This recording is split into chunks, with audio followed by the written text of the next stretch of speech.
सारे positive charge particles के लिए जो चार्ज का वैल्यू था वो इसी का मल्टीपल आता था, यानी इससे छोटा चार्ज पॉसिबल नहीं है। तो जो प्रोटॉन पे चार्ज होगा वो कितना होगा, वो इतना होगा।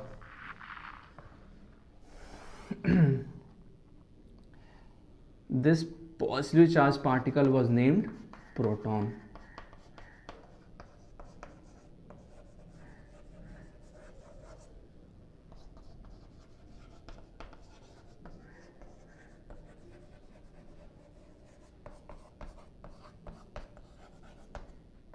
खैर, तो हमारे एटम के पजल में दूसरा पीस हम लोग को मिल गया। पहला पीस इलेक्ट्रॉन था, दूसरा पीस प्रोटॉन था।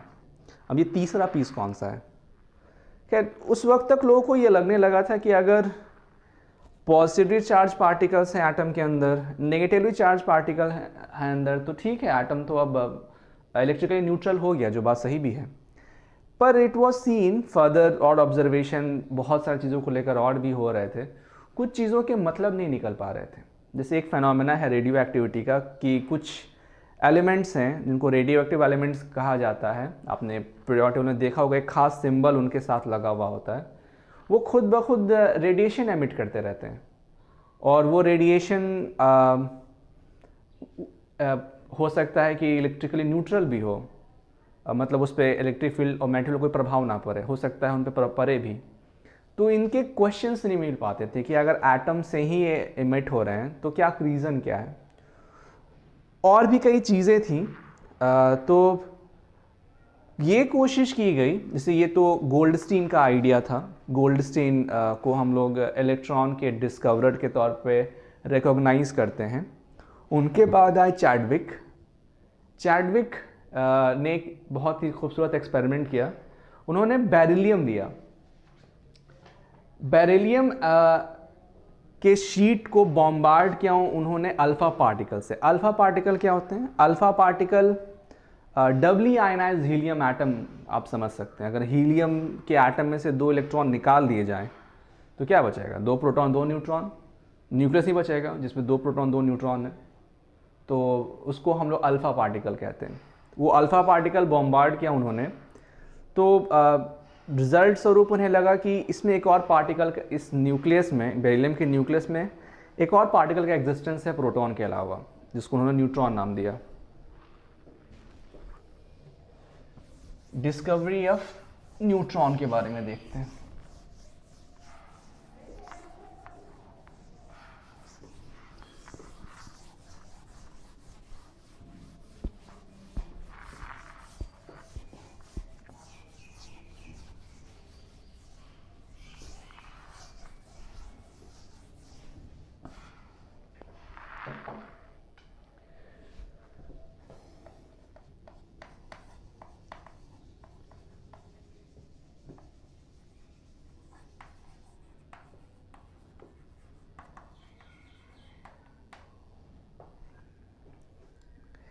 Chadwick conducted some experiment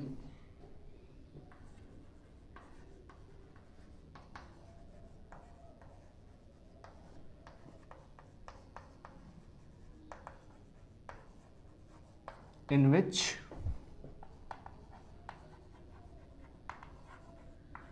he bombarded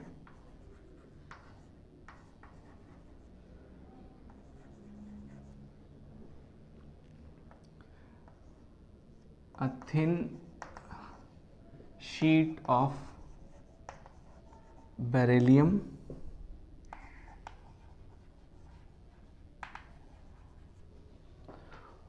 with alpha particles.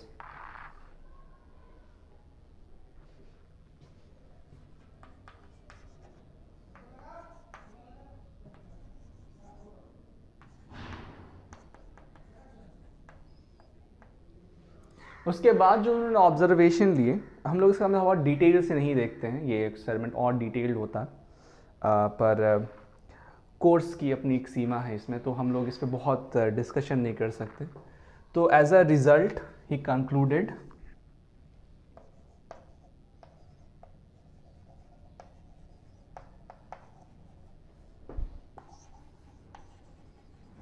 that there exists a neutral particle inside the atom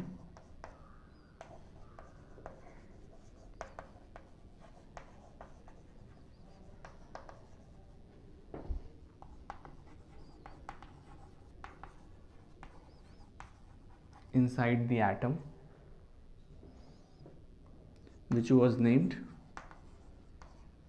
neutron.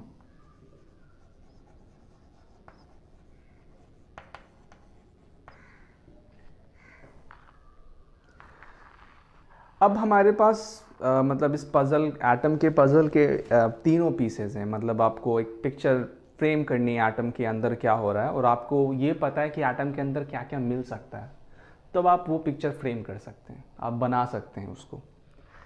खैर, तो आगे बढ़ते हुए, इससे पहले हम लोग आगे बढ़ें, अर्ली 20th सेंचुरी में कुछ और फेनोमेनाज भी मालूम चले थे एटम को लेकर. उस पर एक बार हम लोग को पासिंग में एक बार देख लेना चाहिए. तो दो चीज़ें बहुत ही महत्वपूर्ण घटी. पहली थी डिस्कवरी ऑफ एक्सरे, दूसरी थी discovery of radio activity.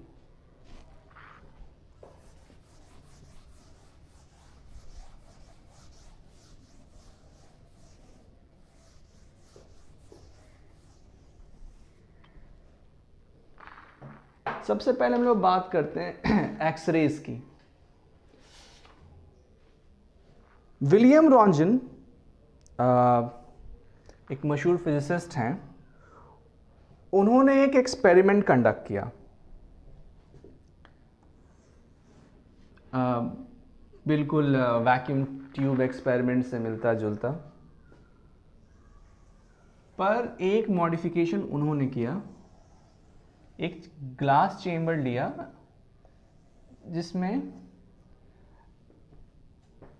Gaseous pressure बहुत कम है, और जैसे पहले हो रहा था, यहाँ भी एक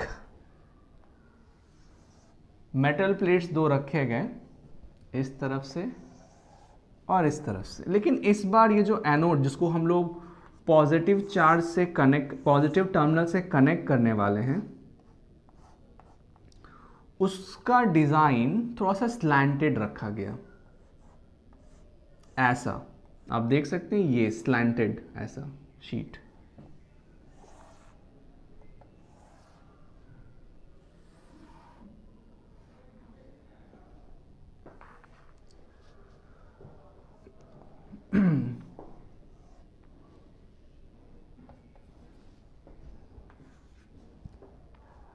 अब जब इस सेटअप को स्विच ऑन किया गया, तो उन्होंने पाया कि यहाँ से कैथोड रे जाता तो है और इस मेटल प्लेट से टकराता है, स्लैंटेड मेटल प्लेट से, और इसके बाद जो रे निकलती है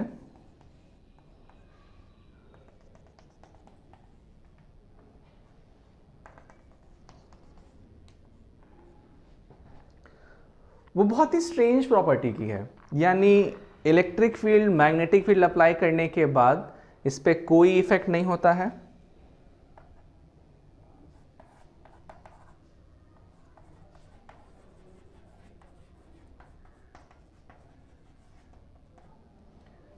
दूसरा ये अगर इसके सामने कोई ऑब्स्टिकल रखा जाए, कुछ ऑब्स्टिकल्स रखा, तो ये पाया था कि वो उसको भी पार कर जाता है, यानी उसको पेनिट्रेट कर जा रहा है. इनफैक्ट एक बहुत ही पॉपुलर तस्वीर है आप लोग देख पाएंगे कभी।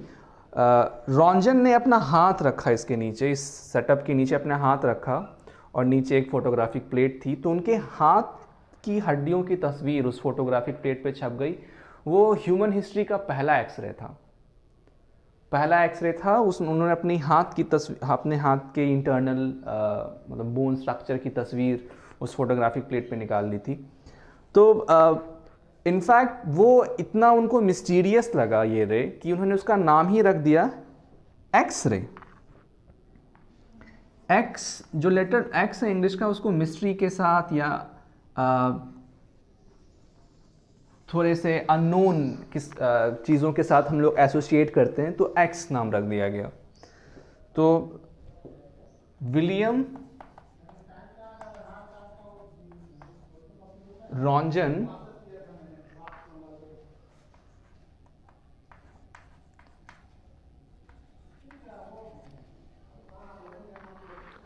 conducted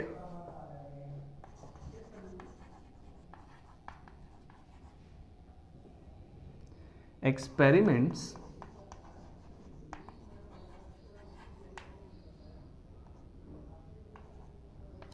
with vacuum chambers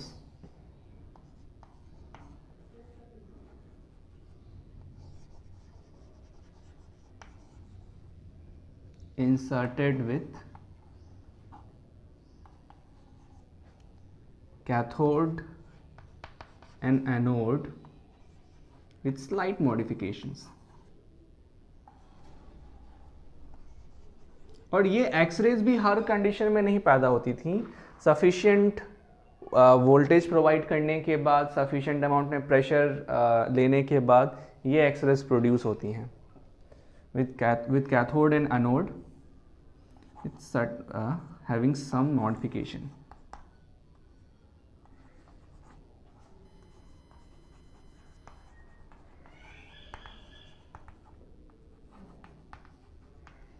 He discovered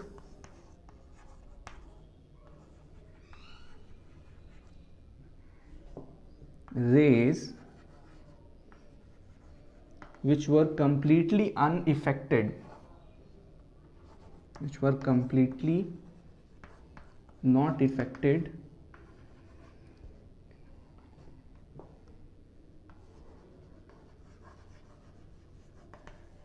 by electric field or magnetic field।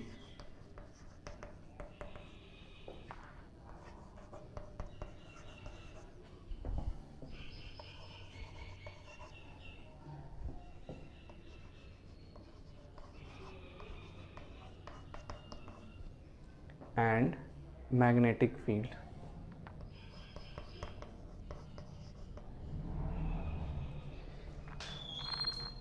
He named these X-rays, he named these rays as X-ray। ये नाम आज भी हम लोग इस्तेमाल करते हैं। हम लोग को हालांकि अब कारण मालूम चल गया कि एक्सरेज क्यों प्रोड्यूस होते हैं, पर ये नाम अभी भी इस्तेमाल होता है। मतलब एक्सरे अब कोई मिस्ट्री नहीं है, उस वक्त रखा गया तो इसलिए रखा गया नाम क्योंकि मिस्टीरियस लगा, लेकिन अब ये कोई मिस्ट्री नहीं है, पर ये नाम अभी भी इस्तेमाल होता है। He named this rays as X raise.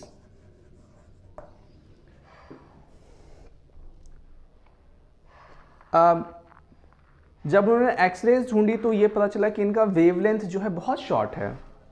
The wavelength of these rays were in the order of 0.1 nanometer. अब इसको इतना कम इसलिए बोल सकते हैं क्योंकि जो विजिबल लाइट हम लोग को दिख रहा है, इसका वेवलेंथ जो है वो कितना 400 नैनोमीटर से लेकर 800 नैनोमीटर के बीच में जो हमारा विजिबल स्पेक्ट्रम है लाइट का। तो ये जो एक्सरेज थे इनका वेवलेंथ विजिबल स्पेक्ट्रम में है भी नहीं तो दिखेगा ही नहीं। दूसरा बहुत कम है। The wavelength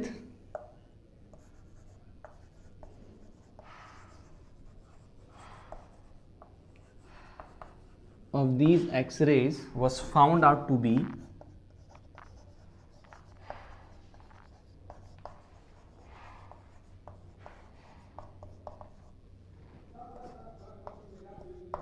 in the order of 0.1 nanometers. खैर, अब इसका भी आंसर नहीं था कि आखिर ये क्यों प्रोड्यूस हो रही हैं, इनके प्रोडक्शन का रीज़न क्या है। तो हम लोग इस पर बाद में कभी डिस्कशन करेंगे, पर फिलहाल शुरुआत के लिए काफ़ी जानकारी है ये। अब एक और फेनोमेना डिस्कवर हुआ जिसको हम लोग कहते हैं रेडियो एक्टिविटी।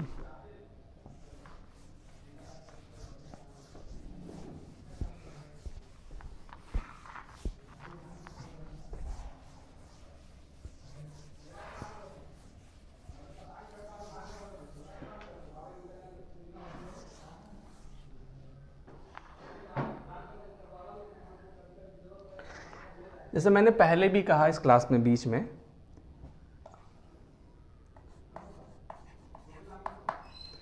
रेडियो एक्टिविटी के बारे में, हेनरी बैकरेल ने ये डिस्कवर किया कि कुछ एलिमेंट्स हैं वो स्पॉन्टेनियसली कुछ रेडिएशंस एमिट करते रहते हैं spontaneously. Henry Becquerel discovered that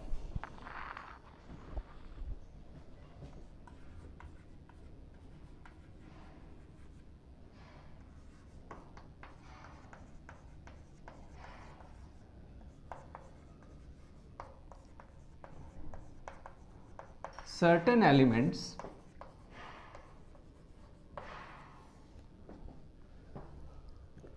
give out radiation spontaneously.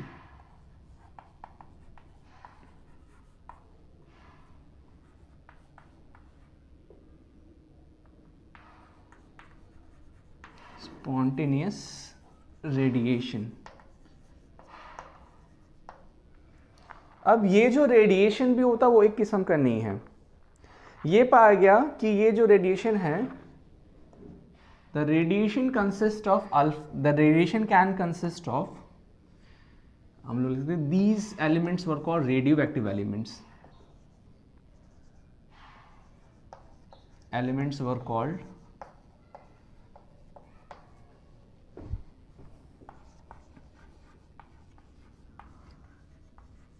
radioactive elements.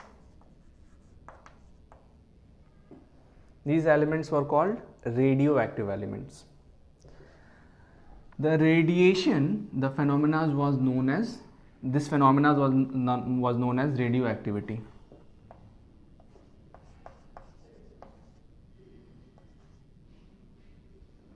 Phenomena of giving out spontaneous radiation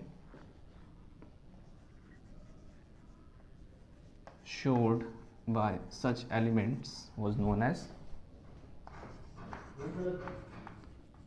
by radioactive elements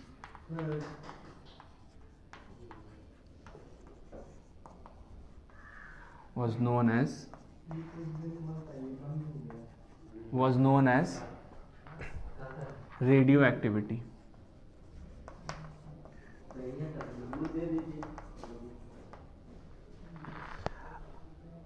अब ये जो रेडिएशन भी कर रहा वो एक तरह का था, तीन तरह का था।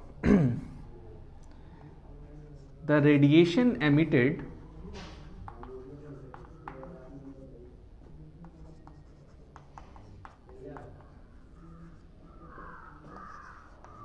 by these radioactive elements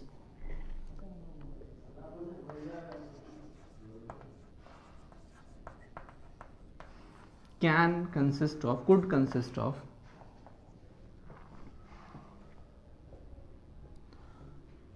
alpha, beta और गामा रेज।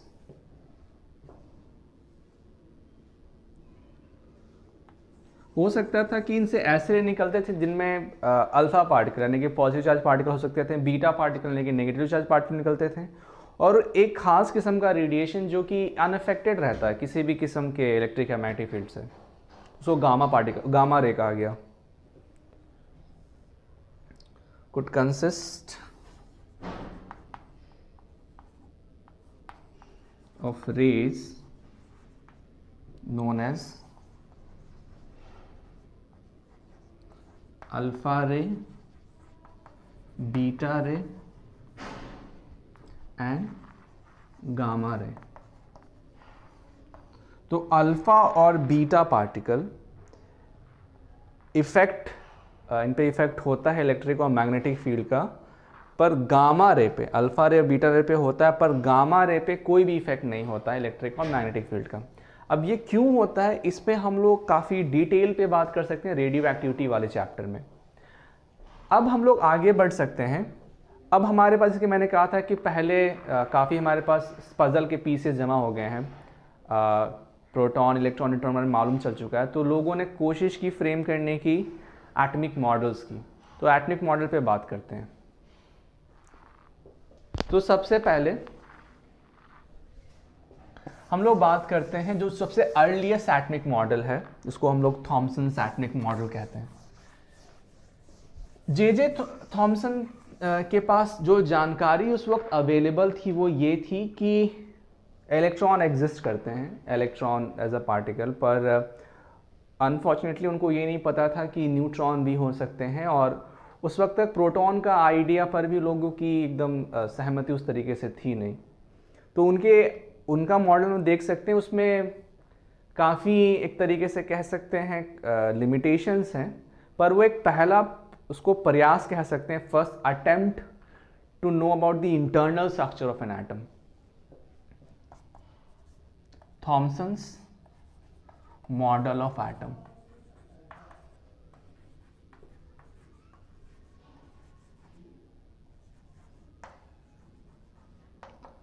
जे थॉमसन ने हाइपोथेसाइज किया कि एटम एक वाटरमेलन की तरह हो सकता है। जैसे आप एक वाटरमेलन का एक सेक्शन काटें और उसमें जो सीड्स होंगे, सीड्स की जो पोजीशन होगी,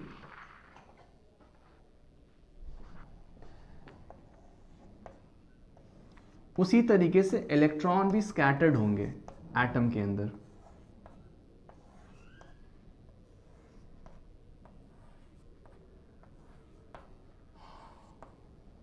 तब अब ये एटम फिर इलेक्ट्रिकली न्यूट्रल कैसे होगा। तो उनका आइडिया था कि जो पॉजिटिव चार्ज है एक तरीके से फ्लूइड नुमा रूप में मौजूद है इसके अंदर, और इलेक्ट्रॉन पार्टिकल के तौर पे अलग पोजीशंस पे एम्बेडेड है। इसको इसलिए हम लोग वाटरमेलन मॉडल या प्लूम पडिंग मॉडल भी कहते हैं। J Thomson proposed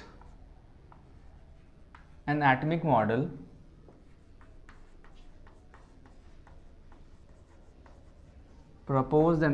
model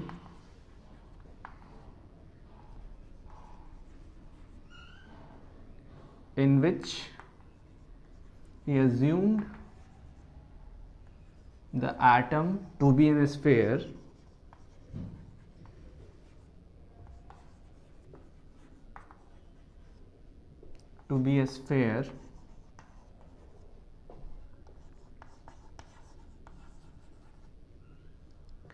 consisting of electrons and the positive charge to be spread out throughout the sphere.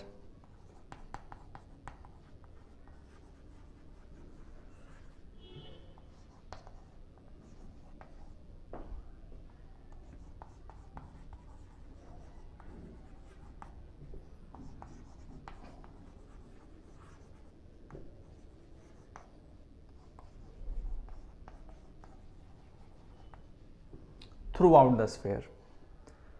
अब इसीलिए इस मॉडल को हम लोग काफ़ी नामों से जानते हैं पॉपुलरली।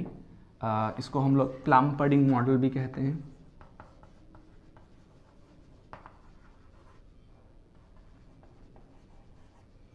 इसको हम लोग एटॉमिक मॉडल, वाटरमेलन मॉडल भी कहते हैं।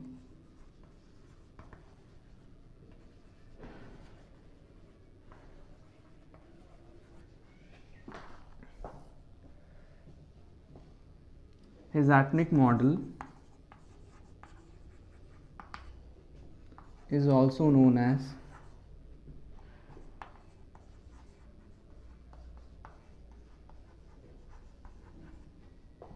प्लाम-पार्डिन मॉडल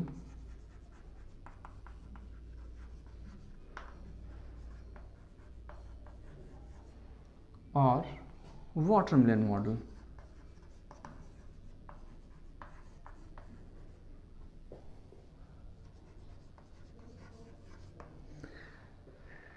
इसके हालांकि अपने ड्रॉबैक्स हैं रदरफोर्ड मॉडल के, सॉरी जे थॉमसन मॉडल के। पहला तो ये है कि बाद में चूँकि प्रोटॉन भी डिस्कवर हुआ तो ये वाली बात तो ऐसे ही गलत हो गई कि proton positive charge spread out through out the sphere होना चाहिए। दूसरा, ये बहुत चीज़ों के आंसर नहीं देता ये मॉडल। एक अच्छे साइंटिफिक मॉडल को केपेबल होना चाहिए कि जो न्यूली डिस्कवर्ड फेनोमेनाज हैं उनको आंसर कर पाए, पर थॉमसन एटमिक मॉडल बहुत सारी चीज़ों को अनआंसर्ड छोड़ देता है आखिर, क्योंकि उस वक्त तक काफ़ी नई चीज़ें डिस्कवर हुई थी। लोगों को ये मालूम चला कि स्पेक्ट्रा भी बनता है। अगर हाइड्रोजन के एटम को एक्साइट किया जाए ख़ास कंडीशंस में तो ये पाया जाता है कि फोटोग्राफिक प्लेट्स पे खास स्पेक्ट्रा बन जाता है। या फिर ये भी और ये भी देखा गया, जैसे कि मैंने पहले भी बात की एक्सरेज की बात की, एक्सरेज क्यों पैदा हो रहे हैं इसका भी इसमें कोई आंसर नहीं है। आखिर क्यों फिर रेडियो एक्टिव का फेनोमेना एग्जिस्ट करता है इसका भी इस मॉडल में कोई आंसर नहीं है। तो Rutherford model on various accounts काफ़ी चीज़ों को एक्सप्लेन नहीं कर पाता। तो रदरफोर्ड मॉडल की अपनी कई सारी लिमिटेशंस हैं, लेकिन इसको पहला एक एप्रिशिएटेबल कह सकते हैं प्रयास है, कोशिश है एटम का इंटरनल स्ट्रक्चर जानने की। नेक्स्ट क्लास में हम लोग देखेंगे जो इसके ऊपर एक क्वालिटेटिव लीप है जे थॉमसन के एटमिक मॉडल के ऊपर, इसको रदरफोर्ड्स एटमिक मॉडल कहते हैं वो। और इसके बाद हम लोग ये जानेंगे कि कैसे हम लोग का जो टूल था फिज़िक्स में और नेचुरल साइंसेस को जानने के लिए उसमें कितना बदलाव आया। अभी तक अर्ली 20वीं सेंचुरी तक लोग ये समझते कि जो फिज़िक्स हम लोग को आज तक आती है, जो मैक्रोस्कोपिक वर्ल्ड में अप्लाई करते आए हैं, वही हम माइक्रोस्कोपिक वर्ल्ड में भी अप्लाई करते रहेंगे और उसी से चीज़ें एक्सप्लेन होती रहेंगी। लेकिन बाद में ये मालूम चला कि शायद माइक्रोस्कोपिक लेवल पे, सब एटमिक लेवल पे जो प्रिंसिपल्स काम करते हैं, जो कंसेप्ट्स काम करेंगे, शायद वो नहीं हैं। हमें उनको और एलोबरेट करने की ज़रूरत है और जानने की ज़रूरत है। यही शुरुआत थी क्वांटम मैकेनिक्स की। तो अगले क्लास में हम लोग पढ़ेंगे पहले रदरफोर्ड मॉडल के बारे में, फिर थोड़ा बहुत हम लोग रेडिएशन और इलेक्ट्रोमैग्नेटिक वेव्स के बारे में जानने की कोशिश करेंगे और ये जानने की कोशिश करेंगे कि आखिर कैसे ये विचार आया कि हमें क्वांटम मैकेनिकल आइडिया की ज़रूरत है। तो नेक्स्ट क्लास में हम लोग उस पर बात करेंगे। टिल देन सी या।